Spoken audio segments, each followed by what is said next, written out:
For me, like I was red pilled on 9/11 by 2004 because by 2004 I had access to social media. Social media had just been literally created. YouTube had just been created, and I was watching I was binge watching at that time videos on 9/11, 2004. So that's when I went to college and had access to social media, and I started watching this stuff. I was like, okay, well, my judgment based on the evidence I've seen is that, yeah, the mainstream narrative makes absolutely no sense. And by the way, I'm also a physics major. I think I can understand, at what temperature steel beams will melt, the melting or the heat that can be produced from jet fuel, like security systems, like air defense systems surrounding the Pentagon, like all of these things, in what way can a building collapse and free fall if it's burning, if it's burning from an office fire, like all of these things I can evaluate. Like I can evaluate the scientific claims made by like NIST and I can come to a conclusion. I don't need even though if I say it, everyone will say I'm crazy. Oh, you're just watching like a YouTube video. You're a nut. And that's what people said, actually. That's why I would try to red pill, the Muslim friends that say, yeah, I think you're kind of crazy, Daniel. Like, what do you mean it was an inside job? Like, you're just a nut. But yeah, I can evaluate evidence. I can gather the material to evaluate. And if it makes sense, it makes sense. If it doesn't, it doesn't. Like a conspiracy theory that doesn't make sense is flat Earth. Like, sorry to break it to some of you flat earthers that might be watching, but there's the arguments that are being made to justify flat Earth. They don't pass muster. Like, it's not scientifically compelling case that the Earth is actually flat, and the contravening evidence is so overwhelming. It's so overwhelming. So yeah, I'm not saying that all conspiracy theories are true, but the ability to evaluate whether conspiracies are true, that takes it takes a certain type of reflection and study and research. So anyway, when it comes to Satanism and when it comes to what elites are actually doing behind the scenes, this is the evidence that you have to take into account is not just the Epstein files and Pizzagate and these documents. You also have to have an understanding of Islam. You have to have an understanding of the way the world is, the way that Allah has created the world. You have to have an understanding of the psychology of Iblis, the way that Iblis, Satan, actually operates in the world and interacts with human beings. Like, that has to be a part of your analysis, and some people just don't have that because their knowledge is limited.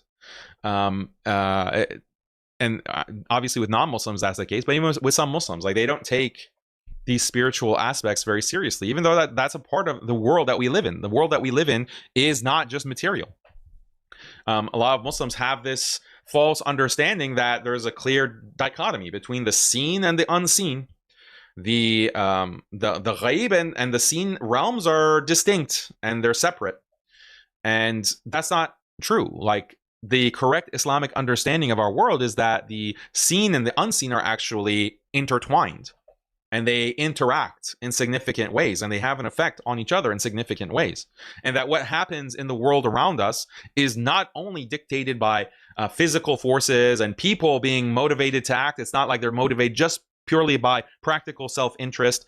Actually, what moves the world, and arguably is more efficacious in moving the world, whether in terms of material or in terms of people's motivations, is the spiritual realm, is the ghaib.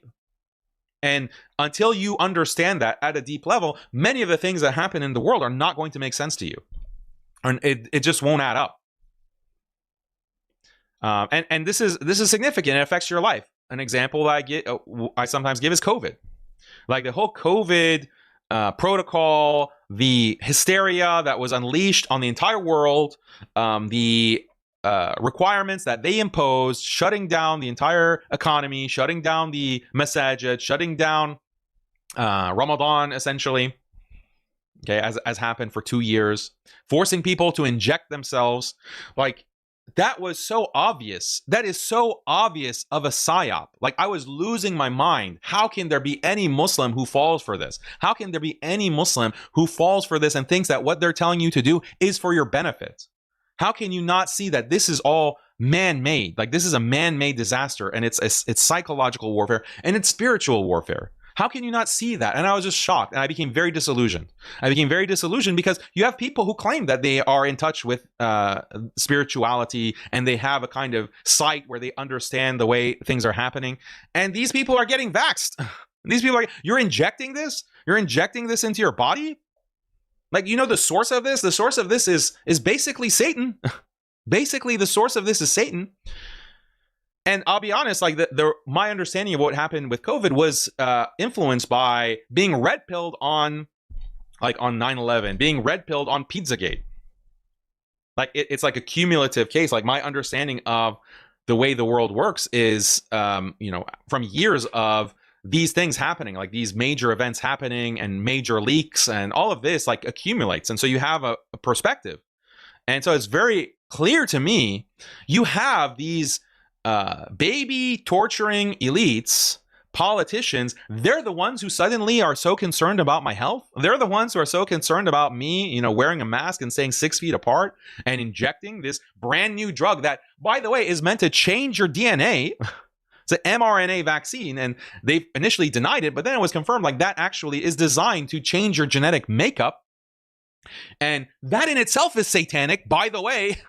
Okay, again, go back to the psychology of Iblis. Like Iblis hates us, and part of his hate for us is our form. Okay, because Adam was created in this amazing, beautiful form by Allah, and Allah is commanding the angels to prostrate. So the form is actually part of what enrages Iblis. And that is one thing that Iblis, if he can destroy it, he will. He wants to destroy the human form, messing with genetics, like messing with such an important part of the human biology. That was part of these vaccines, actually, that were magically developed in record time to deploy to the entire world and to mandate to the entire world. And many people died. Okay. And now they acknowledge like, by the way, now the disclaimer comes on the Pfizer, the Johnson & Johnson, the Moderna, AstraZeneca or whatever. Now they have the disclaimer that one of the side effects of this vaccine is heart problems. Like, what is it? Cardiovascular myopathy or whatever, like certain kinds of heart problems come from this drug. Interesting. Is that really a side effect, or is maybe that's the main purpose? Actually, the heart, is that coincidence? Like the heart is affected, the qalb. Anyway, but this is so obvious that the elites that literally torture and grape children are telling me to inject this into my body. Let me line up. Let me line up to get that. So it's like, it's so obvious. It's so obvious, yet so many people didn't see it. So that has a big effect on the world. It has a big effect on the ummah. It has a big effect on our future. Like, how susceptible are we going to be to the Dajjal, to the Antichrist when he comes? And he's going to be the biggest fitna. He's going to be the biggest deceiver.